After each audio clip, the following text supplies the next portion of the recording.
පින්වත්නි, ලෝකය ගමන් කරන්නේ දුක කියන දිශාවට. ලෝකේ හැම වෙලාවකම දුක කියන පැත්තට තමයි ගමන් කරමින් සිටින්නේ. ඒත් ලෝකයට දුකට වඩා වැඩි යමක් නැහැ. හැම වෙලාවකම ලෝකේ ගමන් කරන්නේ දුක නම් වූ දිශාවටයි. එතකොට මේ දුක කියන දිශාවට යනකොට බලාපොරොත්තු කියන මායාවක් තමයි අපිට පේන්නේ. ඒක ප්‍රඥාව නැති වුණාම තේරෙන්නේ නැහැ. එතකොට ලෝකයේ ගමන් කරන්නේ කොහොමද දුක කියන පැත්තට? ඒ දුක කියන පැත්තට ගමන් කරනකොට බලාපොරොත්තු කියලා මායාවක් ඒ දිශාව තුල අපට දිස් වෙන්න පටන් ගන්නවා. එතකොට මායාව පැත්තට අපි වේගයෙන් දුවනවා. ඒක යථාර්ථයක් නොවන නිසා අපට සාක්ෂාත් කරගන්න අවස්ථාව ලැබෙන්නේ නැහැ. ඒකට අවකාශයක් ලැබෙන්නේ නැහැ පින්වත්නි.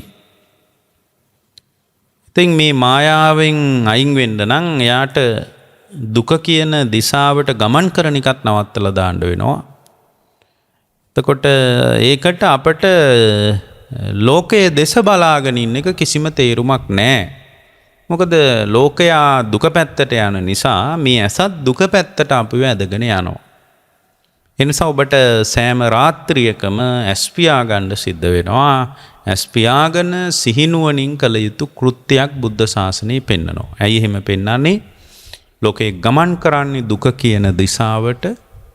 ලෝකයේ දුක කියන දිශාවට ගමන් කරනකොට බලාපොරොත්තු කියන මායාවටයි ලෝකේ අහු වෙලා ඉන්නේ. බලාපොරොත්තු කියන මායාවට තමයි ලෝකේ අහු වෙලා ඉන්නේ. එතකොට දැස් අරගෙන ඉන්නකොට යා අර ඇසින් අර මායාවට නැවත නැවත හසු වෙන නිසා මේක ඇස් ඇරලා තේරුම් ගන්න තරම් අපි තුල ඥානයකුත් ලොකුවට නැති නිසා අපිට සිද්ධ වෙනවා දැස් පියාගන්න. ඒකට තමයි සමාධිය කියලා කියන්නේ. ඇස් අරගෙන ඉන්නකොට අර ලෝකයේ බලාපොරොත්තු නම් වූ මායාව දැర్శණය වෙනකොට එයා ලෝකේ පැත්තට දුවනවා. නමුත් එයාට තේරෙන්නේ නැහැ එයා දුවන්නේ දුක පැත්තට කියලා තේරෙන්නේ නැහැ. ඒතර ඒ දැස් පියාගෙන විමසා බලන්නේ කුමක්ද? හොත් ලොකු දේවල් නැහැ. ලොකු දේවල් නැහැ පින්වත්නි. බුද්ධාසනයේ මත තියපු මිලින වී යන මලක් පවා අපට ඒ දැස් පියාගත්ත කෙනාට ඊට දියුණු කමටහනක් තමයි.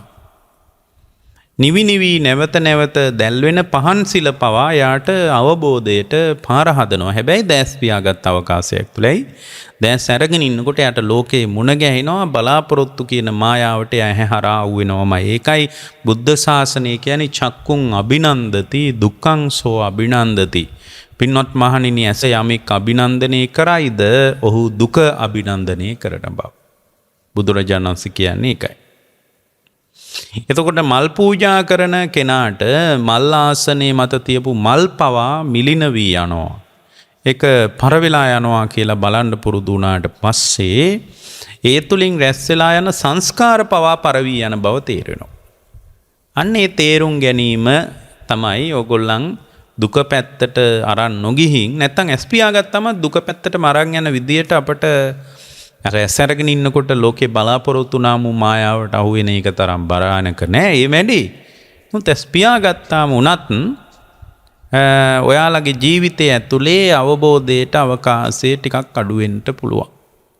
ඒතකොට දැස් පියාගත්ත හැම රාත්‍රියකම ඔබට ඔබ පූජා කරපු මල් ටික පේනවා නම්, ඒ වගේ විසිතුරු බව පේනවා නම්, ඒවා කොච්චර ලස්සනයිද කියලා විතරක් නම් පේන්නේ. ඔයගොල්ලෝ ඇස් අරගෙන ඉන්න එකේ ඇස් පියාගෙන ඉන්න එකේ ලොකු තේරුමක් නැහැ. එහෙනම් මොකද්ද කරන්න ඕන?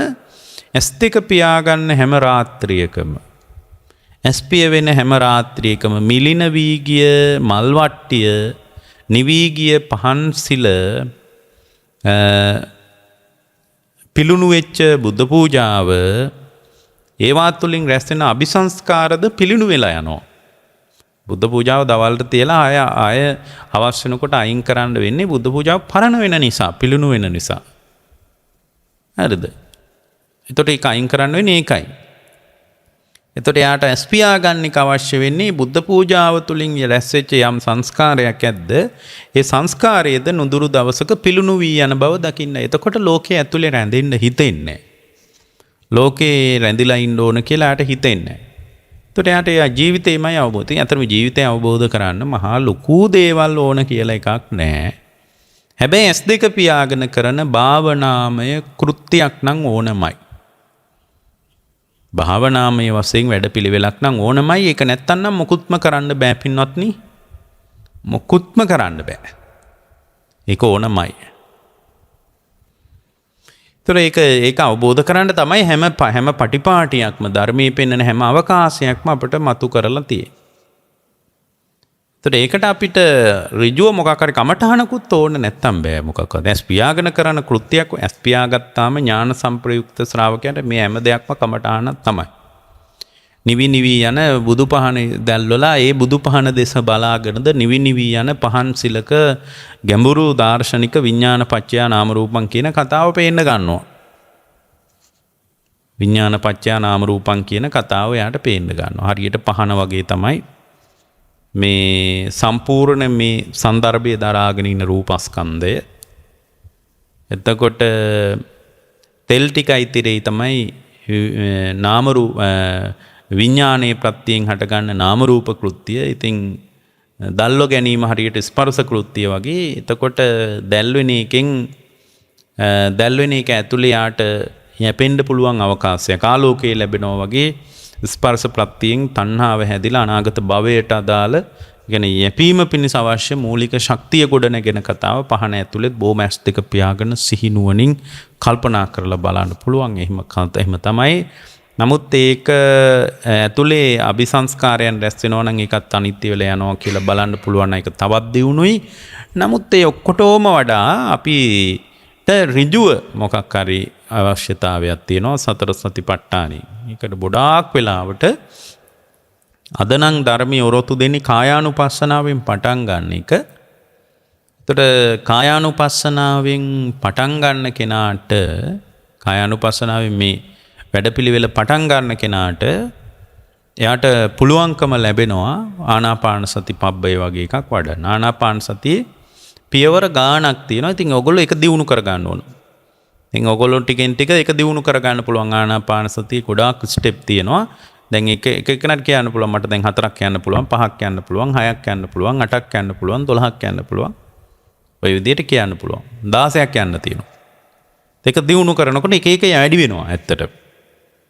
දැන් මම ආනාපාන සතිය වඩනවා කියලා මම ඔන්න කොහොමද වඩන්නේ මම ආස්වාස ප්‍රාස්වාස සිහිය පිටුනවා කියලා එහෙම ඉඳලා බෑ. මේකේ තියෙනවා පියවර ටිකක්. ඒ පියවර එකින් එක වැඩි වෙන්න ඕන.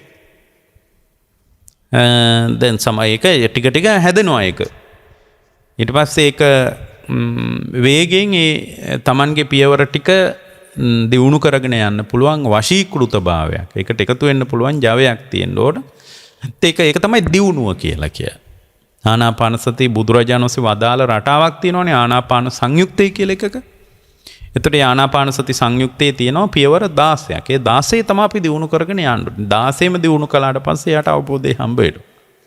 ඉතින් අද 16ක් එහෙම දිනු කරන්නේ ආනාපාන සති වඩනවා කියලා එලා වඩනවා. ඉතින් ඔහේ වඩනවා. ඒ දැන් බුදුරජාණන් වහන්සේ වදාළ පියවරට දිනු කරද්දී වෙනම ආය ශ්‍රද්ධාවට ප්‍රඥාවට වෙනම මොකුත් ඕනත් නැහැ. ඊටාම තියුණු ශ්‍රද්ධාවක් මෝරන්නත් පටන් ගන්නවා. තියුණු ශ්‍රද්ධාවක් මෝරන්න ගන්නවා. ඇයි? බලන්න මේ බුදුරජාණන් වහන්සේ වදාළ මේ බුද්ධ වචන කොච්චර ඇත්තද මොනතරම් ඒවා සත්‍යයිද කියලා ඊටාම බරපතල විදියට Tamanට දැනෙන්න ගන්නවා පින්වත්නි. ඇයි අර මේ තියෙන ඒවා ඒ විදියටම අපට දැනෙනවා.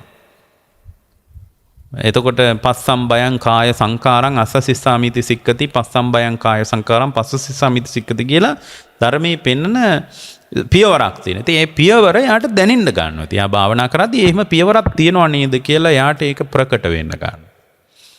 සුඛ පටිසංවේදී අස්සසිස්සාමිති සික්කති සුඛ පටිසංවේදී පස්සසිස්සාමිති සික්කති කියලා ආනාපාන සතියේ එක ස්ටෙප් එකක් තියෙනවා.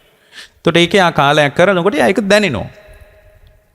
ඉතින් ගොඩාක් ලංකාවේ මේ වෙනකොට ඉන්නවා වේදනානුපස්සනාවේ කොටසුත් ඒ කියන්නේ වේදනානුපස්සනාවට ආයත් පියවර 4ක් පුරවන්න පුළුවන් අය ඉන්නවා.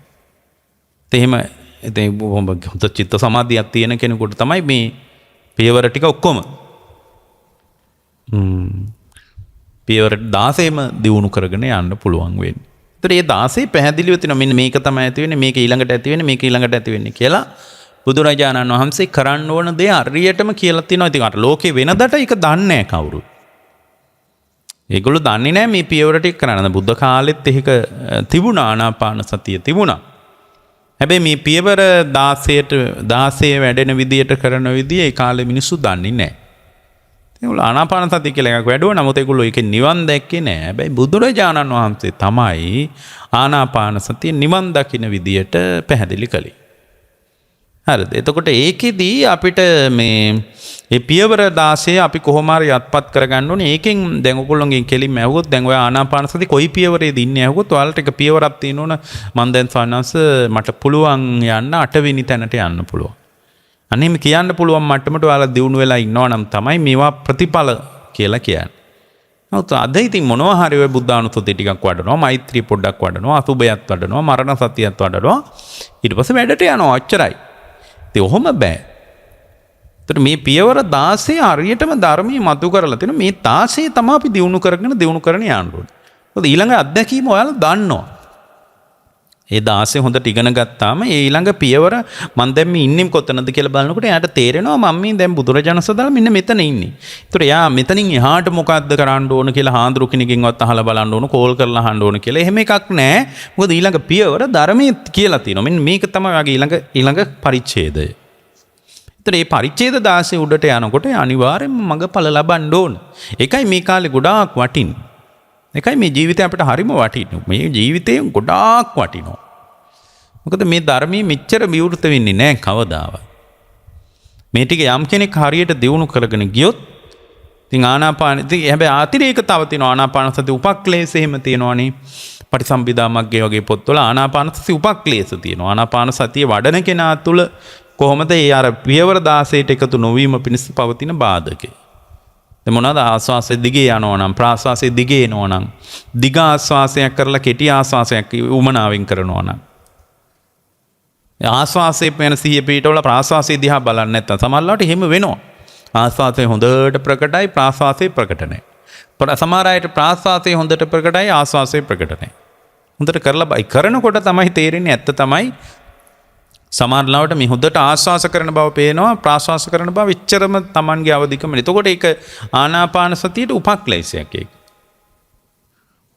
ඒක සමහර අය ආස්වාස ප්‍රාස්වාසයේ දිගේ ගමන් කරන්න හදනවා. සිහියක් යම් ආකාරයක මේ සිහියක් පිටන්න පුළුවන් ඒකෙන්. නමුත් ඒකෙන් අර අවබෝධය කරා යන්න නම් අමාරු. ආනාපාන සති උපක්ලේශ තියෙනවා 22ක් විතර. තේවා දැනගන්න ඕන පටිසම්භිදා මග්ගේම කියවන. නමුත් අර පියවර ටික ඒකමයි. බුදුරජාණන් වහන්සේ වදාළ මේ පියවර ටික ඔයගොල්ලෝ කරන්න. ඉතින් පියවර 4ක් විතර හරි උඩට යන්න පුළුවන් නම් ඒකත් ලොකු දෙයක් මේ කාලේ. ඒක කරනකොට තමයි එක වෙලාවකට එක වේගයෙන් මේ පියවර ටික යන්න පුළුවන්. තමට අද යන්න පුළුවන්, හෙට යන්නම බෑ. ඒ මේ හිතේ හැටි. දැන් අද හොඳට ආනාපාන සතිය පියවර 4ක් විතර යන්න පුළුවන්, හෙට එකක්වත් යන්න බෑ. එතකොට සිහිනුවන දියුණු නෑ. එතකොට එයා කරන්න ඕන මොකද්ද? ආනාපාන සති වඩන්න කලින් බණක් අහන්න ඕන. හොඳට බණක් අහන්න ඕන. එතකොට එයා සිහිනුවන දියුණු වෙනවා. බණ අහලා පැයක් බහන අහලා තමයි ඊළඟ දවසේ ඒක කරන්නේ. අනේ වගේ අපිම හදලා උපක්‍රම පාවිච්චි කරන්නත් අපිට සිද්ධ වෙනවා. අපිම අහලා අපිම හදා ගන්නවා ඒක. හරිද? එතකොට දැන් අද සමහරලාට එහෙම ඉන්නවා. දැන් මම හොඳට අත්දැකලා තියෙනවා. එක දවසක් හොඳට ආනාපාන සතියේ සාමාන්‍ය පියවර 6ක් විතර ඉස්සරහට යන්න පුළුවන්. නමුත් සතියක් විතර මොකක්වත් නැහැ. එකක්වත් නැහැ. දීගං වා අස්ස සන්තෝ දීගං අස්ස සාමීති පජානාති දීගං වා පස්ස සන්තෝ දීගං පස්ස සාමීති පජානාති කියලා පියවර විතරක් තියෙනවා, වෙන මොකක්වත් නැහැ එතනින් එහාට. ඉතින් එහෙම කියලා කලබල වෙන්න ඕනේ. එතකොට එයා දැනගන්න ඕනේ මොකක් හරි කෙලෙසයකින් මම මේ බැට කනවා, සිහිනුවන්ට අභියෝගයක් වෙලා තියෙනවා කොතන හරි කියලා. එතකොට එයා කරන්නේ හොඳට බණක් අහන්න ගන්නවා. භාවනා කරන අදහසින් බණ අහනවා, සිතට විසිරෙන්න නොදී හොඳට බණ අහනවා. ඉතින් ඔය ඒ බණ අතරත් ඔයාලා හොඳට ප්‍රීතිය උපද්දවපු බණ තියෙනවනේ. සමහර බණ අහනකොට ඔයගොල්ලෝ නිකන් අමුතු ප්‍රීතියක් ඇති වෙලා තනි කොච්චර ඇත්තද? ඒක ඇත්ත තමයි. ඒක හොඳයිනේ. ඒ කියපු දේ හරිම හොඳයිනේ කියලා ඔයාලට අර හරිම බණ අහගෙන යනකොට ප්‍රීතියක් ඇති වෙච්ච අවකාශයන් ටිකක් තියෙනවනේ. අනේ ප්‍රීතියන් ඇති වෙච්ච අවකාශය ඊටාම හොඳින් විමසා බලන්න පටන් ගන්නවා.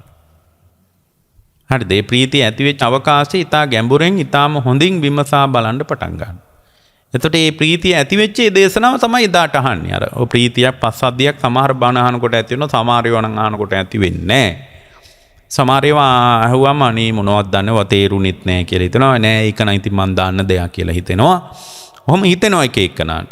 ඉතින් දන්නාකම ඇතුළෙම තමයි අවබෝධය කරා යන්න තියෙන්නේ. කියන්නේ දන්න දේ අවබෝධ කරන්නයි දැන් තියෙන්නේ. ඉතින් දැන් දන්නවා ධර්මයේ හොඳට.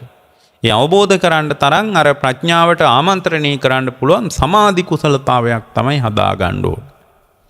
එතකොට ඒක හදාගනිද්දී පින්වත්නි ඔය පින්නතුන්ලාට පුළුවන් හොඳට අර කවදා හරි දවසක ප්‍රීතිය උපද්දවපු බණක් තියෙන්නේ. සමහරට බුදු ගුණ ටිකක් වෙන්න පුළුවන් ඒක. ප්‍රීතිය සමහරට ඒ බුදු ගුණ ටික අහද්දී ඔයාලට ප්‍රීතියක් ඇති වෙලා තියෙන්න පුළුවන්. දැන් මට එක සානාස නමක් කිව්වා මේ අපි දේශනා කරපු ওই දීඝනිකායේ පරිනිබ්බාන සූත්‍රයේ දිග දේශනාවක් තියෙන පැය දෙකක් විතර.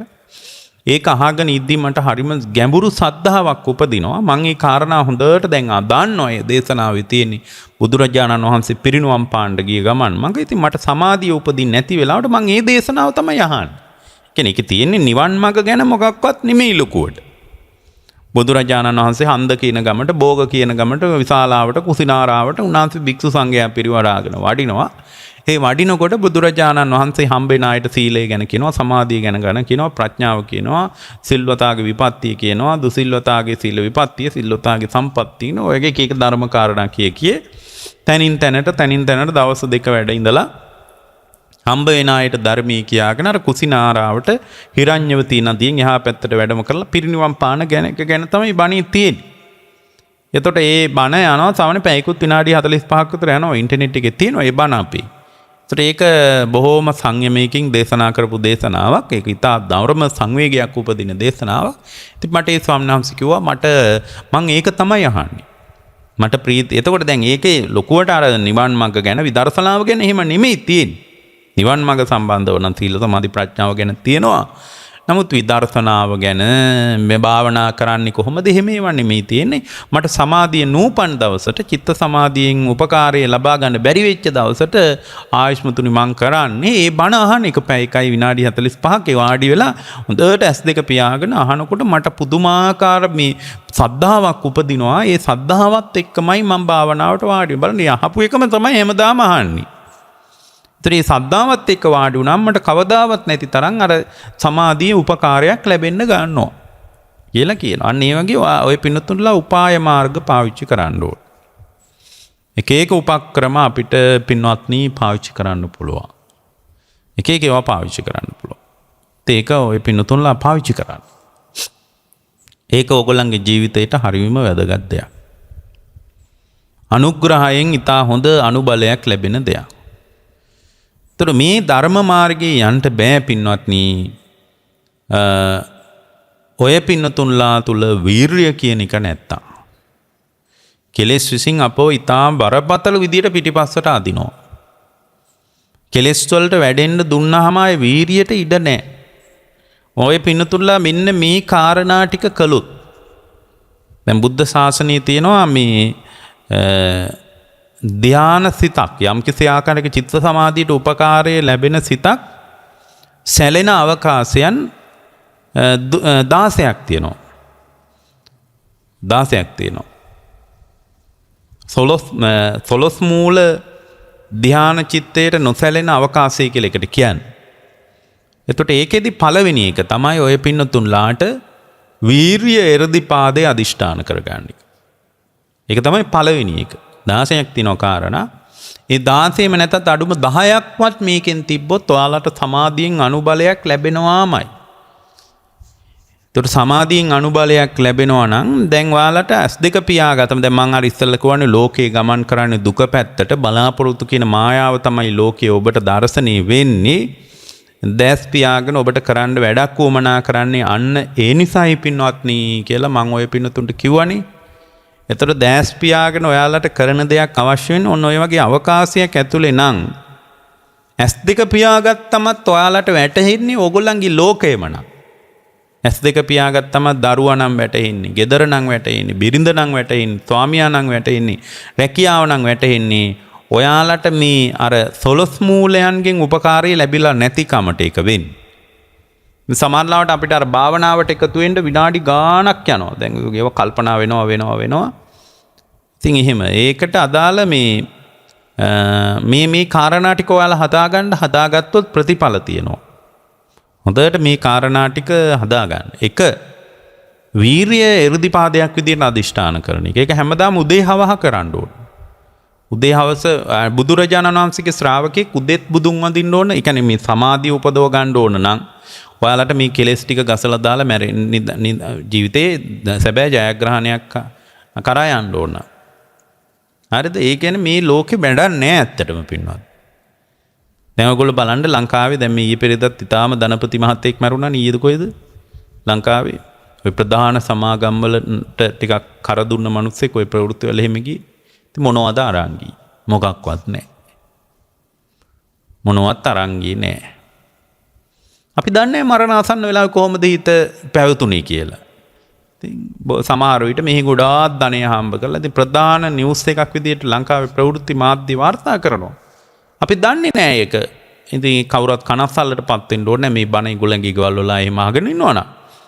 නමුත් පින්වත්නි අපි දන්නේ නැහැ සමහරට සතර අපාය වෙන්න පුළුවන් මේ වෙනකොට. එතකොට මේ ඔක්කොම සැලසුම් මේ ඔක්කොම හම්බ කරපුවා සතර අපායට ගෙනියන මට්ටම නම් තියෙන්නේ. Tamanගේ කෘත්‍ය කරගෙන නැහනේ. ඉතින් ලංකාවේ ප්‍රධාන මේ ප්‍රවෘත්තියක් විදිහට ලංකාවේ ප්‍රවෘත්ති වාර්තා කරනවා. එතකොට මිනිස්සු යා මැරිලාද කියලා පැත්තකට වෙනවට වඩා යාගේ ජීවිතය ඇතුලේ ධර්මයේ දකින්න ඕන. ඉතින් ගොඩාක් ඔය මේ ආර්ථිකය පස්සේ වේගෙන් හඹාගෙන ගිය මිනිසුන්ට ලොකු ධර්මයක් නැහැ. මං කියන්නේ මැරිච්ච මහත්තයාට නෙමෙයි ගොඩාක් ඒගොල්ලන්ට වෙලාවක් නැහැ කියලා ඒගොල්ලෝ කියන්නේ. ඉතින් මේ වෙලාවක් නැහැ කියලා ඒගොල්ලෝම හිටියට මරණ පුදුම අසරණයිනේ මැරෙන වෙලාවේ. පින්වත්නි උඟාක් රැස් කරගත්ත මිනිස්සෙකුට ඒක අතහැරලා දානවා කියන එක මහා පුදුම අමාරු වැඩක්. ඒක මහා ලේසි පහසු වැඩක් නෙමෙයි. මේ රැස් කිරීමම මට ජීවිතේ සතර අපායට ගෙනියන ඉතා ප්‍රධාන අනුග්‍රහයක් වෙනවා එක වෙලාවක. රැස් කිරීමම. ද ගොඩාක් දේවල් රැස් කරපු මිනිස්සෙකුට මරණාසන්න මොහොතේ ඒ රැස් කරපු එකක්වත් ජීවිතේ පවත්වන්න උපකාර කරන්නේ නැත්තම් එයාට දැනෙනවා මහ පුදුම අසරණකම. පුදුමාකාර අසරණකමක් දැනෙනවා. දැන් එයා මෙච්චර හම්බ කරලා ජීවිතේ වෙනුවෙන් මෙච්චර කැප වෙලා හරිද විශාල කියන්නේ අත්පත් කරගන්න ඕනේ ඔක්කොම අත්පත් කරගෙන ඉවර වෙලා අන්තිමටම හැරිලා බලද්දී තවත් දවස් කීපයක්වත් ජීවිතේ පවත්වන්න මේ හම්බ කරපුවා උපකාර කරන්නේ නෑ නේද? මෙච්චර මහන්සි වෙච්ච එක තවත් දවස් කීපයක්වත් මේ ඇඟ පවත්වන්න අනුබලයක් දෙන්නේ නෑ නේද කියලා ඔයාලට දැනෙනකොට පින්වත්නි ඔයාලට මහ පුදුමාකාර අපේක්ෂා බංගත්වයක් එනවා. මහ පුදුමාකාර දොම්නසක් එනවා හිතට. ඒ දොම්නසත් එක්කයි S2 පිය වෙන්නේ. එතකොට එහෙම S2 පිය වෙනකොට එයා කොච්චර අනාතයිද කියලා බලන්න. ඒකයි මේ ලෝකේ ධර්මයක් වමනා කරන්නේ. මේ ජීවිතය නම් පින්වත්නි කිසිම වැඩක් ඇති එකක් නෙමෙයි. මේ ජීවිතේට කෘතවේදී වෙන්න ඕනේ එකයි. කෘතවේදීකම ජීවිතේ නඩත්තු කරන්න පින්වත්නි. සත්පුරුෂකම ජීවිතේ නඩත්තු කරන්න. හොඳට කෘතවේදීකමක් නා. ඒකයි මේ බුදුරජාණන්සේගේ ශ්‍රාවකයා හරීම කෙලෙහි ගුණ දාන්න කෙනෙක්. ලෝකයට ගරහන කෙනෙක් නෙමෙයි. ඒක ඇතුලේ යාට තේරෙනවා මේ ධර්මයක් දියුණු කරනකොට තන මේ අවකාශය නම් හරිම වටිනවා කියලා. ඒකනේ අත්තිමතා අත්තිපිතා අත්ති අයං ලෝකෝ අත්ති පරලෝකෝ කියලා අර සම්මාදිට්ඨිය උපදිනකොට එයා තුල මතුවෙන තත්ත්වයක් තියෙන. එහෙනම් මතක තියාගන්න පළවෙනි එක තමයි මේ ධර්මයක් ඔයාලට දියුණු කරගෙන ওই භාවනාවකින් ප්‍රතිඵල එහෙම බලාපොරොත්තු වෙනවා නම් කරන භාවනාවලින් මේ වෙනකොට ප්‍රතිඵල නැත්තම් ඔයාලා මතක තියාගන්න මට භාවනාවේ ඉලක්ක ටිකක් තියෙනවා. කොහොම හරි මොනවා හරි කරන්න නෙමෙයි මට ඉලක්ක ටිකක් තියෙනවා. මොනවාද ඉලක්ක? මට ඉලක්ක ටිකක් තියෙනවා. බුදුරජාණන් වහන්සේ උදාහරණයක් විදියට ආනාපාන සතිය නම් මං වඩන්න ඕන. ආනාපාන සතිය මට බුදුරජාණන් වහන්සේ පියවර වදාලා. මේ පියවර ඊළඟට මේක චිත්තානුපස්සනාවේ කොටස මෙන්න මේක තමයි ඔයාලට පළවෙනියෙන් අත්දකින්න හම්බෙන්නේ. එතකොට බුදුරජාණන් සේව වදාරලා තියෙනවා. අභිප්‍රමෝදයන් චිත්තං අස්ස සිස්සාමීති සික්කති. අභිප්‍රමෝදයන් චිත්තම් අභිප්‍රමෝදයක් තමයි ඊළඟට මට අත්දකින්න හම්බෙන්නේ. ඒක තමයි මට ඊළඟට අත්දකින්න තියෙන මාර්ගය. ඊටාම පැහැදිලි. මාර්ගයට එකතු වෙච්ච නැති එක ඔයාලගේ අවුලක් නේ. ඊටාම පැහැදිලිව මාර්ගයේ තියෙද්දී ඒ මාර්ගයට එකතු වෙලා නැත්තම් ඕගොල්ලන්ගේ අවුලක් එක අපිට කතා කරලා වැඩක් නැහැ. ඒ නිසා මෙන්න මේ සොලොස් මූල මේවායෙන් උදව්ව ගන්න ඕන. එක ඔන්තට වීරිය අදිෂ්ඨාන කරන්න ඕන. වීරිය අදිෂ්ඨාන කරන්න කලින් යා උදේ හවසයි දෙකේම බුදුරජාණන් වහන්සේට සද්ධාවට අනුබලයක් ගන්න ශ්‍රාවකයෙක් වෙන්න ඕන. ජීවිතේ නිවන් දකින්න අදහසක් තියෙනවා නම් උදෙත් යා බුදුරජාණන් වහන්සේට පුද පූජා පවත්වන්න ඕන, හවසත් කරන්න ඕන. ඒක යට ප්‍රබල කුසලතාවයක් ජීවිතේ නිවන් මඟ වඩාගෙන යන්න. උදෙත් එයා පහන දල්වන්න ඕන, රාත්‍රියටත් පහන දල්වන්න ඕන. අඩුම උදේට ඔයාලට පහන දල්වන්න බෑම වෙලාව නෑ. මොකක් හරි හේතුවක් තියෙනවා නම් පැන් වීදුරුවක් හරි බුදුරජාණන් වහන්සේට උදෙන්ම පූජා කරන්න ඕන. හැබැයි ඒක කරන්න ඕන තමන් වතුර ටිකක්වත් බොන්න කලින්. තමන් මූණකට සෝදලා වතුර ටිකක් තමන් මේ මොනවා හරි උදේට තමන්ගේ දිනචර්යාවක් තියෙනවනේ, කිරි එකක් බොනවා මොනවා හරි කරලානේ පටන් ගන්න ජීවිතේ. ඒක වතුර වීදුරුවක් බොන. ඒක කරන්න කලින් යා කරන්න ඕන. ඕක මිනිත්තු දෙක තුනක් තමන් වතුර එක බිව්වේ නැහැ කියලා තමන්ටයි මොකක්වත් වෙන්නේ නැහැ. උදේම නැගිටලා එයා පළවෙනියෙන් කරන්න ඕන බුදුරජාණන් පහන් පත්තු කරලා රෝම නොකලත් කමක් නැහැ. උදේන්ම බුදුරජාණන් වහන්සේට පහන දල්වන්න ඕන. නැත්නම් අඩුම පැන් වීදුරුවක් හරි යා පූජා කරන්න ඕන තමන්ගේ අතේ. හැමෝම ගෙදර පැන් වීදුරු පූජා කරන්න ඕනේ. ගෙදර ඉන්න 3 දෙනෙක් නම් 3 දෙනාට මත ගස්සලා මේ බුදුරජාණන් වහන්සේට පැන් පූජා කරන්නේ අනුමෝදන් වෙන්න කියලා ඒක පූජා කරන්න ඕන. එම් පූජා කරලා යා වීරිය අදිෂ්ඨාන කරන්න ඕන. මොකද්ද? යා වීරිය අදිෂ්ඨාන කරන්න ඕන අනේ මගේ ජීවිතේ කෙලෙස් දුර්වල වේවා. කෙලෙස් දුර්වල වේවා. එතකොට මේ අර මගේ අතුලාන්තය තුල කෙලසුන්ගෙන් බැටකන කමක් තියෙනවා. ඒ කෙලස් ටික දුර්වල වේවා. මේ කුසලයේ වැඩේවා, චිත්ත සමාධියේ වැඩේවා, එර්ධිපාද ධර්ම දියුණු වේවා, සතර සතිපට්ඨානෙ වැඩේවා, ඉන්ද්‍රිය ධර්ම වැඩේවා, බල ධර්ම වැඩේවා. ඔය විදිහට බෝධිපාක්ෂික ධර්ම ටික අදිෂ්ඨාන කරන්න ඕන. කෙලස් දුර්වල වීම අදිෂ්ඨාන කරන්න ඕන. අන්න ඔක එහෙම අදිෂ්ඨාන කරන්න ඕන. අදිෂ්ඨාන කරලා යා දෙවණියට සිතක් උපද්දවන්න ඕන. මොකද්ද? මම නිවන් දකින්න තාක් මට දන්නේ නැහැ මට කවදා කොහොම නිවන මුණ ගැහිද කියලා මන් දන්නේ නැහැ. හැබැයි නිවන් දකින්න තාක් අනේ මට කෙලෙස් වලට නම් ජවය ලැබෙන්න එපා. නිවන් දකින්න තාක් බෝධිපාක්ෂික ධර්ම වලටමයි ජවය ලැබෙන්න ඕන. ඒක දෙවෙනියට අදිෂ්ඨාන කරන්න ඕන. තුන්වෙනියට යා හිතන්න ඕන මෙහෙම. තුන්වෙනියට හිතන්න දැන් පළවෙනි එක මොකද්ද? පතනවා. පැතුමක් හදා ගන්නවා. පැතුම ඕනනේ. ඒකනේ බුදුරජාණන් වහන්සේ පවා බුදු වෙන්න ඉස්සෙල්ලා මනෝප්‍රනිදානේ මනසින් බුදු බව පතන්න ඉස්සෙල්ලා. තවම වැඩ නැහැ මොකුත්. බුද්ධත්වයේ පිණිස මොකුත් වැඩවලට එකතු වෙලා නැහැ. බුද්ධත්වයේ පිණිස පාරමිතා නැහැ මොකුත් තව. මනෝප්‍රනිදානේ. පළවෙනියෙන් බුදුරජාණන් වහන්සේ නමක් පින්වත්නි මහා කල්ප අසංඛ්‍ය 9ක් මනෝප්‍රනිදානේ තමයි පුරන්නේ. කියන්නේ මනසින් බුදු බව ප්‍රාර්ථනා කරනවා. එහම මේ ප්‍රාර්ථනාව කියන එක ඉතා වැදගත් දෙයක්. දැන් අද වෙලා තියෙන්නේ ලංකාවේ ගොඩාක් දෙනෙකුට ප්‍රාර්ථනා විතරයි තියෙන්නේ. වෙන මොකක්වත් නැහැ. පැතුමකින් විතරක් මොකුත් කරන්න බෑ. හැබැයි මේ සොලොස් මූල ධර්මයන් වල පළවෙනි එක තියෙනවා වීරිය. වීරියෙන් වඩනා ලද සිත තමයි කුසීතභාවයෙන් නොසැලෙන්නේ. ඒ නිසාම ඒකට කියනවා ආනිජ්ජ කියලා. ආනිජ්ජ. ඒ ආනිජ්ජ ලක්ෂණය තමන් තුළ මතුවෙන්න ඕන. නිවන් ඕගොල්ලන්ට භාවනා කරන්න ඕන. ඕගොල්ලන්ට අර භාවනාවේ එකේ පියවර ඕගොල්ලන් තුළ අනුගත වීමක්, ඔයාලා තුළ මතුවීමක් නැත්තේ අන්න ඒකයි. එතකොට මේ වීරියෙන් වඩනකොට තමයි කෙලෙසුන්ගෙන් සිත කුසීත වෙන්නේ නැත්තේ. ඒ නිසාම අපි ඒකට කියනවා ආනිජ්ජ කියලා. ඒ ආනිජ්ජ ලක්ෂණය අද බෞද්ධය තුළ නැහැ. ඒ නිසා යම්කිසි ආකාරයක භාවනාව තුළින් ලකුණු මතු වුණත් එයාලා තුළ ඒ ලකුණු ඔසවා තබන්න ඒවා දියුණු කරගන්න මුකුත් වැඩ නැහැ. ඒ නිසා වීරිය තමයි උදේට අදිෂ්ඨාන කරන්න ඕනේ. ඊට කලින් සද්ධාවට අනුබලයක් ගන්න ඕන. එතකොට සද්ධාවට අනුබලයක් ගන්න යා උදෙන්ම නැගිටලා බොහොම සංසුන් මනසක් උදේට කෙනෙකුට තියෙන්නේ. නොසන්සුන් වෙන්නත් පුළුවන් යම් කෙනෙක් හවසටත් වඩා. මොකද එයාට අද කරන්න තියෙන වැඩ ටික ඔක්කොම ඔළුවට එනකොට මහ පුදුම නොසන්සුන්කමක් එන්න පුළුවන්. නමුත් නැගිටපු ගමන්ම යම් කිසි කෙනෙක් තුළ ඉතා සංයමයක් තියෙනවා.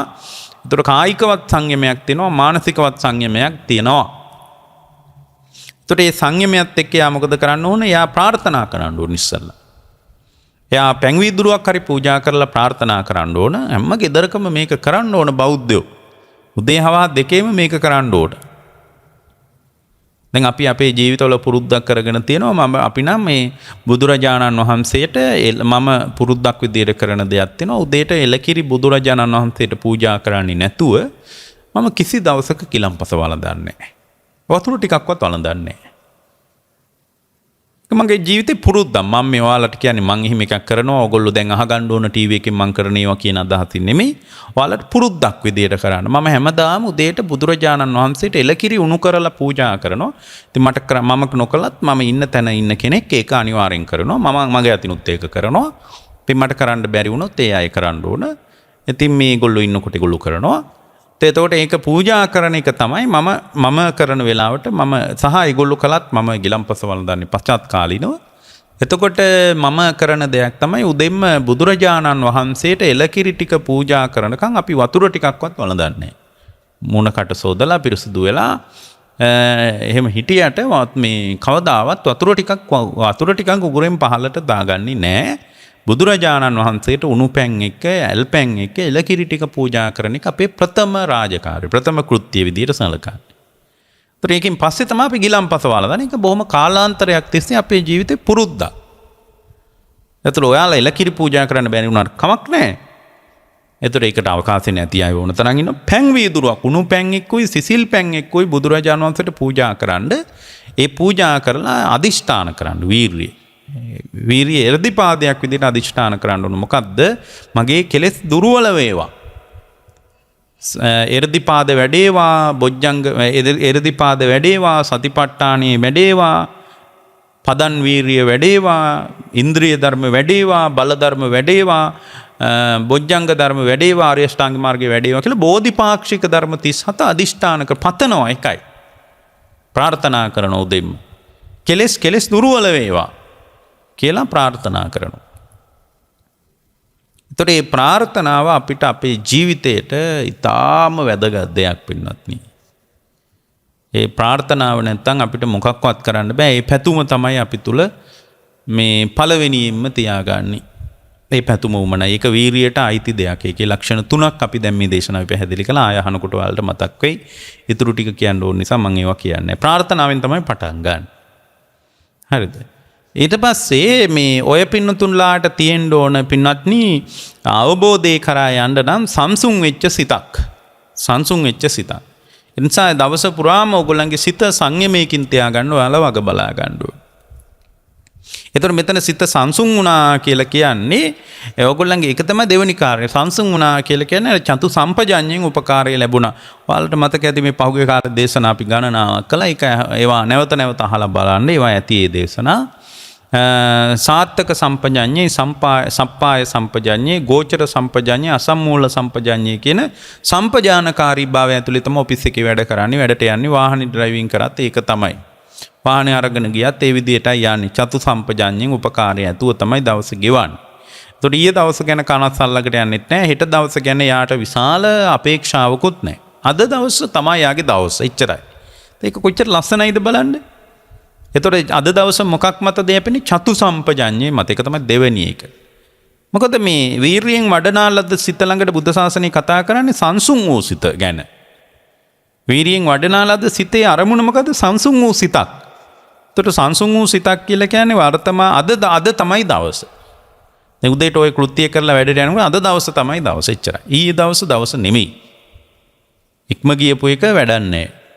එතකොට ඉක්ම ගියපු දවසේ ඔෆිස් එකෙන් එළියට එනකොට තිබුණු ඊටාම කනස්සලු සහගත ഘോഷාකාරී අර්බුදකාරී ගැටුම්කාරී තත්ත්වයන් මොකක්වත් අද නැහැ. අද අලුත් වෙලා. එයාට ඊටා අමනාප සහගත කෙනෙක් හම්බුණත් එයාට ඒ ඊ අමනාපකම් සම්බන්ධ ඔළුවට එන්නේ නැහැ. යත් එක කිසි කෙනෙක් අමනාප වෙන්නේ නැහැ ඇත්තටම. මේ මට්ටමින් ඉන්න කෙනෙකුට වෛරක්කාරයෝ බිහි වෙන්නේ නැහැ. ඔෆිස් එකේ හතුරු බිහි වෙන්නේ නැහැ. පෞල් ජීවිතේ වුණත් එයාගේ අවුලක් නැහැ. අද තමයි දවස එච්චරයි. එතකොට ඊයේ ඇතිවෙච්ච අමනාපකම් දුම්නස් සහගතව ක්‍රියාත්මක වීම ඇතිවෙච්ච වචන හුවමාරු ඒවා වචන හුවමාරු නෙමෙයි. ඒවා ඊයට අයිති ඒවා මිසක් අද. එතකොට අද දවස පුරාම යා මොකද බලන්නේ? අද මම කොහොමද සිතින් කයෙන් වචනෙන් මගේ මේ ජීවිතේ මම පරිස්සමට පාවිච්චි කරන්නේ සාත්තක සම්පජාඤ්ඤය. ඒක ඇතුලේ මම වැඩ කරද්දී කොහොමද අවබෝධයට අදාළ විදියට විමසා බලන්නේ? යහපත විමස ගන්න කොහොමද? මෙහි සමහරට ඔෆිස් එකේ වඩා යහපත් එකක් වෙන්න පුළුවන් මට. නමුත් මගේ නිවන් මාර්ගට ඒක බාධාවක් වෙන්න පුළුවන්. එමීට ඇඟ අයින් කරගන්න එතන. ගොඩාක් ආයතනවල එහෙම ඉතින් බොහොම ආධ්‍යාත්මික හිතවාදී වැඩපිළිවෙළවල් නැහැ. මූල්‍යමය ඉලක්කනේ තියෙන්නේ. ඒතර මේ මූල්‍යමය ඉලක්ක ඇතුලේ ආයතනයේට ඒක හොඳක් වෙන්න පුළුවන්. ඒතර හැම වෙලාවෙම බලනවා අර මේ සොළොස් මූල ධර්මවල තියෙනවා හරි ආයතනයට වඩා හිතවාදී වෙන්න පුළුවන් මේ තීරණය. හැබැයි මගේ ආධ්‍යාත්මික ජීවිතයට මම ආයතනයෙන් විසිවිලා යන්න පුළුවන්. තව ටික දවසකින් සමහරට මැරෙනකම්ම මම මේ ආයතනේ වැඩ කරන්න පුළුවන්. නමුත් මැරුණාට පස්සේ යන ජීවිතේට මේ ආයතනේ මට අනුබලයක් දෙන්නේ නැහැ. හැබැයි මෙතන වැඩ කරද්දී මම හැම වෙලාවකම අර සාර්ථක අසාර්ථකකම සප්පාය විමස ගන්නකොට එයා බලනවා ආයතනයේ කොච්චර හොඳ වුණත් මම මේ වැඩ කරන විදිය මගේ ලෝකෝත්තර ජීවිතයට බලපෑම් කරනවද නැද්ද කියලා සිතුවිල්ල උපද්දවල බලනවා. එතන ඕගොල්ලෝ ඒ සමහර අපි හිතමුකෝ මීටින් එකක් කියලා එකෙදි කියන්නේ යන්නේ මට මේ වැඩේ නම් හොඳයි මගේ ආධ්‍යාත්මික දියුණුවට මේක බාධාවක් ඒ නිසා මම මේකට ඒවා කියන්න යන්නේ නැහැ. නමුත් සිතින් විමස ගන්නවා. ඒකට තමයි ඇත්තටම මෙතන කියන්නේ බුද්ධ ශාසනයේ චතු සම්පජඤ්ඤේ පාවිච්චි කරනවා කියලා. ආයතනයට වඩා හිතවාදී වුණත් ඒක Tamanගේ ආධ්‍යාත්මික ජීවණයට කොච්චර බලපෑම් කරනවද කියලා විමසා බලනවා. ඒකට ඇත්තටම ඒක එක්තරා විදියක ගෝචර සම්පජඤ්ඤ මේ ඒ පුද්ගලයා තුළ සප්පාය සම්පජඤ්ඤයට අයිති දෙයක්. ඊට පස්සේ ආයේ ඒ ඉරියව් පවත්වනකොට ඉතා සිහිනුවණින් පවත්වනවා. මෙතන මේ මම මොනවා කිව්වත් මෙතන මේ නාම රූප ධර්මයන්ගේ සැලීමක් විතරයි නේද වෙන්නේ. මොන විදියට ඉදිරිපත් වුණත් මොන විදියට ප්‍රශංසා ලැබුවත් මොන විදියට ගරහා ලැබුවත් මොන විදියට එළියෙන් චෝදනා ලැබුවත් මොන විදියට කොතන ඇඟ පැවැත්වුවත් මොන මට්ටමින් මම මේ ආයතනයේ වැඩ කළත් මගේ වෘත්තීය ස්වභාවයේ මොන වගේ මට්ටමක් වුණත් අනේ මෙතන නාම රූපයන්ගේ සැලීමක් නේද වෙන්නේ. එතනට වඩා මොකක්වත් නැහැ නේද කියලා සිතුවිල්ල විතරක් උපද්දවනවා. වෙනදා වගේම වැඩ. සිතුවිල්ල විතරක් විටින් විට උපද්දවනවා. ඒකට තමයි ඇත්තටම ගෝචර සම්පජාඤ්ඤය කියලා කියන්නේ. මෙබඳු නාම රූප ධර්මයන්ගේ අනිත්‍යතාවය දකින්න පුළුවන් අවකාශයකදී වැඩ කරනවා. ඒකට කියන්නේ අසම්මෝහ සම්පජාඤ්ඤය, නොමුලා වූ ඥානයක්. මෙන්න මේ විදියට යා හැම වෙලාවකම වැඩ මම මේ උදාහරණයක් විදිහට ඔෆිස් එකක් ගැන කිව්වේ වැඩ කරද්දී ආ තුළ සංසුන් වූ සිතක් ඇති වෙනවා. ඒතර පළවෙනි එක මොකද්ද? වීරියෙන් වඩනාලද සිත. ඒක උදෙන්ම පටන් ගන්නකොටම බුදුපහන් ළඟ බුදුන් වදින තැනකින් පැන් වීදුරුව පූජා කරලා යා අදිෂ්ඨාන කළා. ප්‍රාර්ථනා කළා යා ජීවිතේ බෝධිපාක්ෂික ධර්ම හවසටත් ප්‍රාර්ථනා බලන්න ජීවිතේ පිරෙන්නේ නැහැ. ඊට පස්සේ සංසුන් වූ සිත ඒකට උදව්ව ලැබෙන්නේ චතු සම්පජාඤ්ඤයෙන්. එතකොට යා තුළ ටිකෙන් ටික අරමුණට නොඇලුණු සිතක් ඇති වෙනවා. ඒක තමයි තුන්වෙනි එක. අරමුණු වලට වෙනදා වගේ නොඇලෙන්නේ නැහැ. එයාටම තේරෙනවා මගේ දියුණුවක් තියෙනවා. එතකොට ඒ අරමුණෙන් ගැටුමකුත් නැහැ. අරමුණෙන් නොඇලුණු සිත තුන්වෙනි එක, අරමුණෙන් නොගැටුණු සිත හතරවෙනි එක. එතකොට අරමුණෙන් නොඇලුණු සිත පදනම් කරගෙන රාගයේ මෝරණ එක දුර්වල වෙනවා. ඔන්න කෙලෙස් කඩාගෙන වැටෙන විදිය. ඊට පස්සේ අරමුණේ නොගැටුණු සිත පදනම් කරගෙන ව්‍යාපාදේ කඩා වැටෙන්න පටන් ගන්නවා. කෙලෙස් ඉතා වේගයෙන් කඩා වැටෙන්න ගන්නවා. එතකොට මෙන්න මේක ඇතුලේදී මේ මම සහ මගේ කියලා ගන්න පුළුවන් ලෝකයක් ඔයාලට මුණ ගැහෙන මට්ටමක් තියෙනවා. ඒක තමයි පින්වත්නි පස්වෙනි එක. මම සහ මගේ කියලා ගන්න පුළුවන් ලෝකයක් තියෙනවා. මම සහ මගේ කියලා ගන්න පුළුවන් ලෝකයක් අපට මුණ ගැහෙනවා. ඒතර මේ මම සහ මගේ කියලා ගන්න පුළුවන් ලෝකයක් නැහැ. ලෝකය අනාත්මයි නේද කියලා අර දෘෂ්ටියෙන් අල්වා නොගන්නා ලද සිත දියුණු කරනවා. මේ දිනෙදා වැඩ කරද්දි මේක කරන්නේ. දැන් මේ මම සහ මගේ කියලා ගන්න පුළුවන් ආයතනයක් මගේ වෘත්තීය ස්වභාවයක් කියලා ඔයාලට වැටහෙන කමක් තියෙනවනේ. මේ වැටහෙන මොහොතේ තමයි මගේ මනස තුලනේ මේ ලෝකේ උපදින්නේ. ඉතින් මනස තුලම ලෝකේ දිය වෙලා යනවා නේද? ඉතින් ඔයාලා කොච්චර ඔෆිස් දැන් උදාහරණයක් විදිහට ඔෆිස් එකේ ඉතා ඉහළ තනතුරක් දරනවා කියලා හිතන්නේ. ඉතින් ඒ ඉහළ තනතුරක් දරන එක ඔෆිස් එකට අයිති දෙයක්. කෝච්චියට නැංගකට පස්සේ ඒක අදාළ නැහැ. ගෙදරට ආවට පස්සේ අදාළ නැහැ. එතකොට යාගේ ස්වාමියාගේ භූමිකාව. ඔගොල්ලෝ මේ මනසින් මවාගෙන ඉන්නවා. ඉතින් අර ඔෆිස් එකේ තියෙන තත්ත්වෙම මනසින් මවාගෙන ගෙදරත් එනවා. එතකොට ඒ ගෙදර ආවට පස්සේ මානසික ගතිය නඩත්තු කරනවා යා. ඒකයි මේ තැනකට ආවත් මං කොතනද වාඩි වෙන්නේ කියලා එහෙම හොයන්නේ. හරියට හොයනවනේ මිනිස්සු. හරියට ආවට පස්සේ බලනවා මං වගේ කෙනෙක් කොතනද වාඩි වෙන්නේ. දැන් අපි හිතමුකෝ අපි යම් සභාවකට යනවා කියලා. එයා කැමති නැහැ පිටිපස්සෙන් වාඩි වෙන්න. දැන් මට ආරාධනාවක් ලැබුණොත් කොහේ හරි යන්න කියලා මම කැමති නැහැ පිටිපස්සෙන් ගිහින් වාඩි වෙන්න.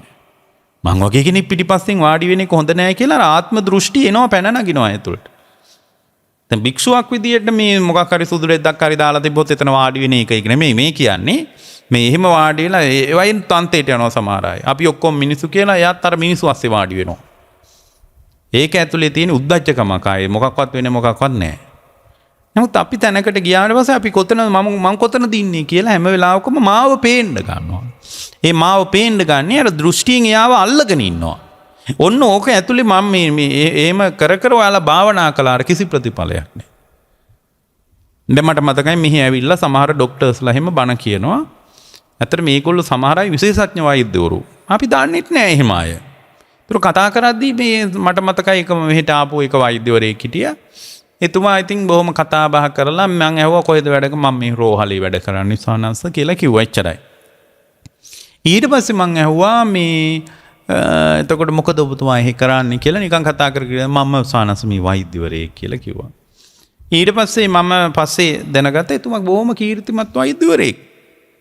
විශේෂඥ වෛද්‍යවරයෙක් බොහොම ප්‍රකට ලංකාවේ බොහොම යාව සමහරට මේ එයාව මේ මුණ ගැහෙන්න පවා අමාරු මට්ටමේ වෛද්‍යවරයෙක්. නමුත් එයා ඒක ඔසවලා තියන්නේ. ඒතර බලන්න එයා තුල අර මේ සමාධියට ලැබෙන්න ඕන අනුබලය අර දෘෂ්ටියෙන් අල්වා නොගත්ත සිත මත එයා පිහිටා ඉන්නවා.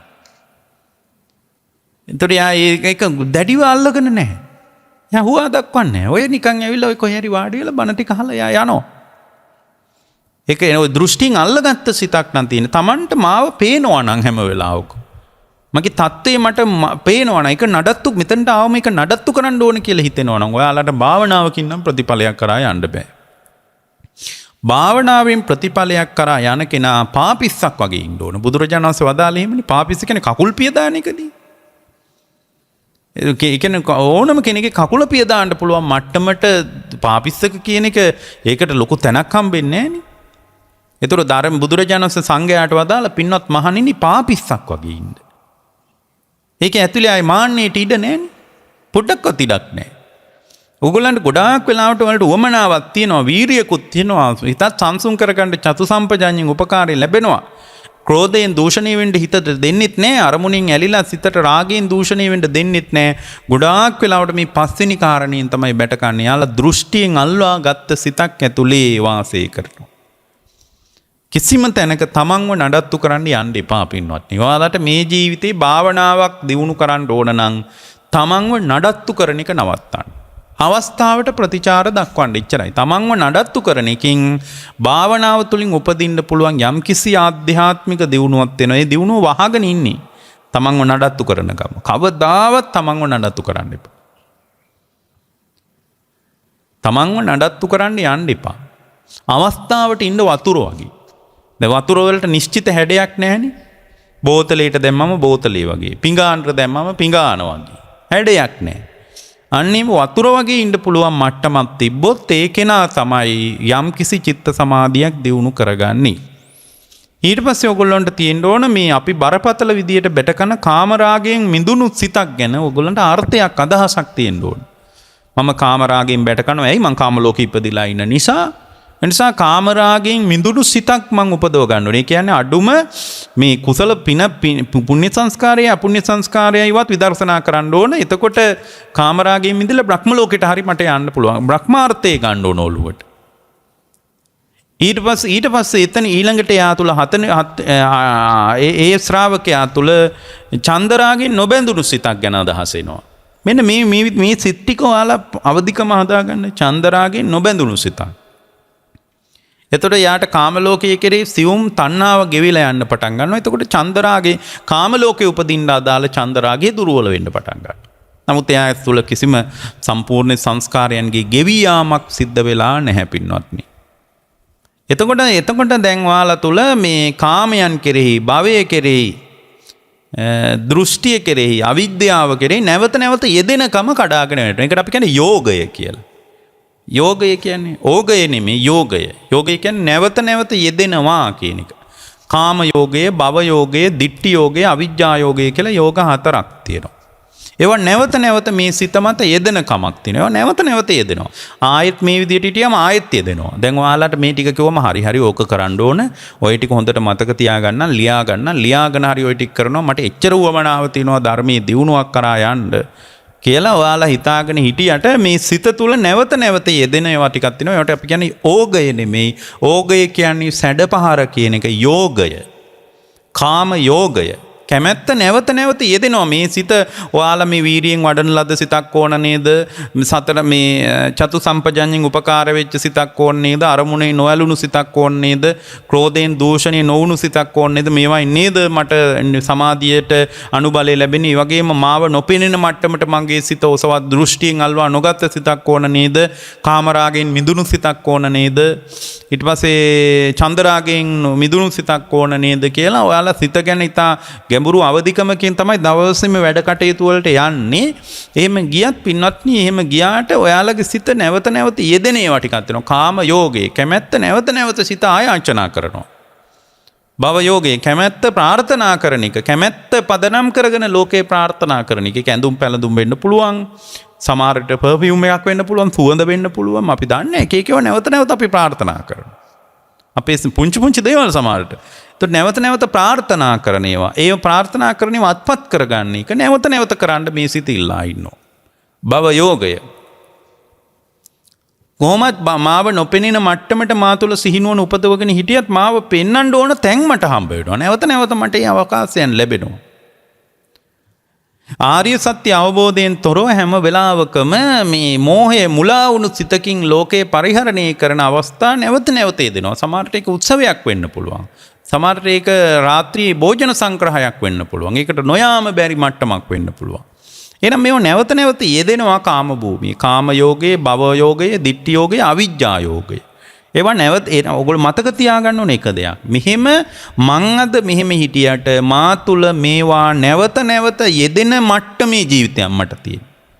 ඒතරේ අවධානයෙන් ඉන්නේ. එයා අවධානම දකිමින් ඉන්නේ. මං අද මෙහෙම ඉන්නවා වීරියෙන් වඩන ලද සිතක් ඕන, සංසුන් වූ සිතක් ඕන, අරමුණේ නොඇලුණු සිතක් ඕන, අරමුණේ නොගැටුණු සිතක් ඕන, දෘෂ්ටියෙන් අල්වා නොගත් සිතක් ඕන, චන්දරාගෙන් නොබැඳුණු සිතක් ඕන, කාමරාගෙන් මිදුණු සිතක් ඕන කියලා ඔයාලා හිතාගෙන හිටියට ඔයාලා එක දෙයක් ඔළුවේ තියාගන්න ඕන. මොකද්ද? මම මේ මොනවා කර හිටියත් මා තුල කාමයන්ද, භවයන්ද, දෘෂ්ටියද, අවිද්‍යාවද නැවත නැවත යෙදෙන මට්ටමේ සිතක් නේද මට තියෙන්නේ. නැවත නැවත මේවා යෙදෙන මට්ටමේ සිතක් නේද මට තියෙන්නේ කියලා මේ නැවත නැවත යෙදෙන එක ගැන ඔයාලට හුඟක් ලොකු අවදිකමක් තියෙනවා. මම දෙහෙම හිටියට මම අනාරක්ෂිතයි. මම අමාරු වැඩ. ඒකයි බුදුරජාණන් වහන්සේ වදාළේ පින්වත් මහණෙනි මේ සෝතාපන්න නොවිච්ච ඕනම කෙනෙක් සතර පායට වැටෙන්න පුළුවන්. ඔයාලා මොන ධර්මයක් මොන බණ අහගෙන හිටියත් වැටෙන්න පුළුවන් කියලා කිව්වේ ඒකයි. එච්චරට සංස්කාර සංකීර්ණයි. ඒ සංකීර්ණත්වයේ දකින්නකොට නම් පින්වත්නි වීරියටමයි අවකාශය ලැබෙන්නේ. ඒතර වීරියටමයි අවකාශය ලැබෙන්නේ. ඒතර ඒ නිසා පින්වත්නි ඔයගොල්ලන්ගේ ජීවිතය තුළ මේ හැකියාව තියෙන්න ඕන. ඊට පස්සේ ඊළඟ එක තමයි ස්වල්ප වූ කෙලෙසයන්ගෙන් උනත් බැට නොකන මට්ටමේ සිතක් නඩත්තු කරන්න දක්න පොඩි කෙලෙස් වලින්. අන්න ඒකට තමයි කෘතවේදීකම අවශ්‍ය.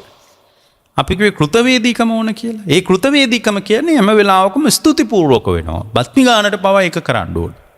මේ නිවන් මඟ වඩන කෙනා මෙන්න මේ කාරණා අඩුම මේ කාරණා 9වත් යම් කෙනෙක් නඩත්තු කළොත් ඒ කෙනාට තමයි සමාධිය උපදින්නේ. මේ කාරණා 9ක් කිව්වේ. එතකොට මේකේ ස්වල්ප වූ කෙලෙස් වලින් බැට නොකන සිතක් ගැන යාට අර්ථයක් තියෙනවා. පොඩි ඕවනම් පොඩි ඒවානේ ඉතින් අපේ අතින් අරක වෙලා නැහෙනි මේක වෙලා නැහෙනි ඔය පොඩි දේ වුණාට අවුලක් නැහැ වගේ මේ සිත ඒක සාධාරණීකරණය කරයි. නමුත් ඒකට ඉඩ දෙන්න එපා. පුංචි දේවල් වලට පවා ඒ ස්වල්ප වූ කෙලෙස් වලින් බැට නොකන සිතකට තමයි කෘතවේදීකම ඕන. පොඩි ඒවා ගැන පවා එතකොට සංවේදීක. තමන්ගේ කැම ටික තමන් නෝන අතට දුන්නාට පස්සේ ඒක අනේවාට පින් සිද්ධ වේවා කියන්න පුළුවන් මට්ටම. පින් නෝනට පින් දෙන්න ඕනේ මහත්තයා. නමුත් ඒක ඇතුලේ මේ වාදු දෙන්න කෑම හදලා නේද?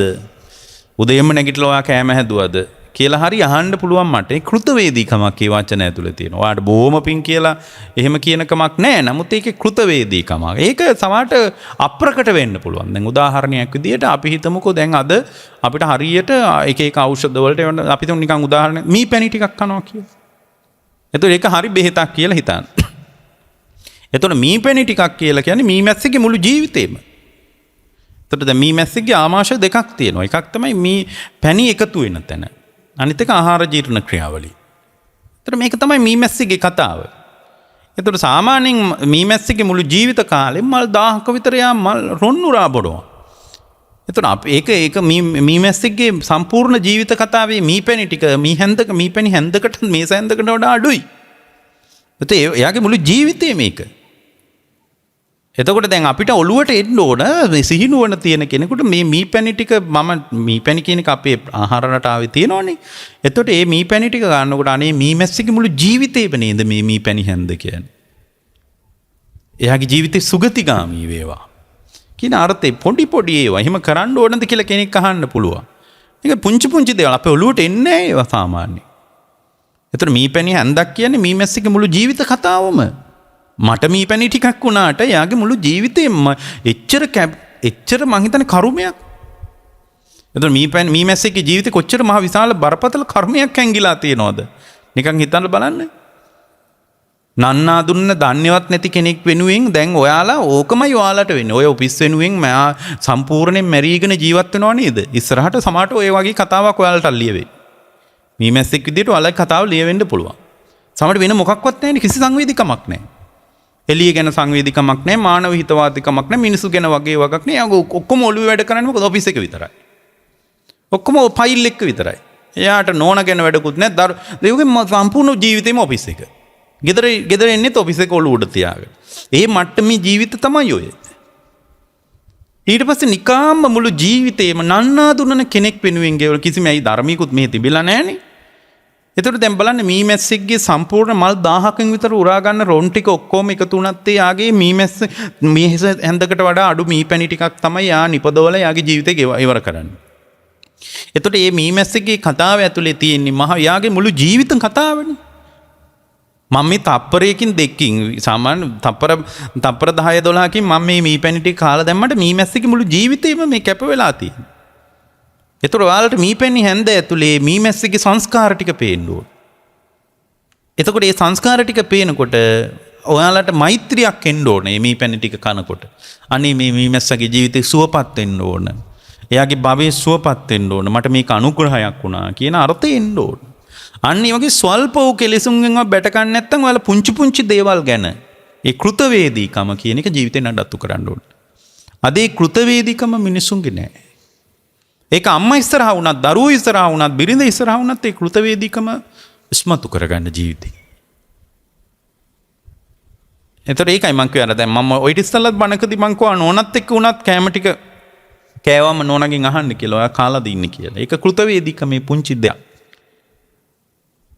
එතකොට ඒ වගේ පොඩි ඒවා තියෙන්න ඕනේ. එතකොට තමයි ස්වල්ප වූ කෙලෙස් කොටසකින්වත් බැට නොකන හිතක් මතුවේ. මෙන්න මේ කාරණා 9ත් එක්ක ඔය පිනතුන්ලා මේකේ කාරණා අපිට තියෙනවා 16ක් විතර. නමුත් මේක එතනින් පස්සේ 5ක්ම තියෙන ඉන්ද්‍රිය ධර්ම ගැන. නමුත් මේ කාරණා 9වත් ඔය පිනතුන්ලා හැදුවොත් ඔයාලට ඔය සමාධිය තුලින් අපේක්ෂා කරන දියුණුවට ඔයාලට යන්න පුළුවන්. ඒ නිසා දැන් අපිට හෝරාවකට වැඩි කාලයක් ගෙවිලා තියෙන නිසා මේක කරන්න වෙනවත් නෙවෙයි ප්‍රතිබලදායකයි. ඔගොල්ලන්ගේ ජීවිතය තුළ නිවන් මඟ පූර්ණේ කරගන්න මේ ලෝකයේ දුක පැත්තට ගමන් කරද්දී ලෝකෝත්තර පැත්තට ඔයාලට එන්න හිත පහළ වෙයි. බලාපොරොත්තු කියන මායාවට අහු වෙලා ඉද්දී මේ මායාවෙන් මිදෙන්න ඔයාලට පාර පෑදෙයි. එස්පියා ගත්ත හැම වෙලාවකම ඔයාලට නිවන් මඟටම රුකුලක් ලැබෙන්න පටන් ගන්නවා. නැත්තම් නිකම්ම එස්පියාගෙන හෝරාවක් දෙකක් ඉන්නවා වෙකමක් විතරයි ඔයාලට මතුවෙන්නේ. එනිසා ඔබ හැම දිනාටම මේ ජීවිතය සිත්සේ පිළිවෙත් පුරා ගන්නට අනුබලයක් වේවා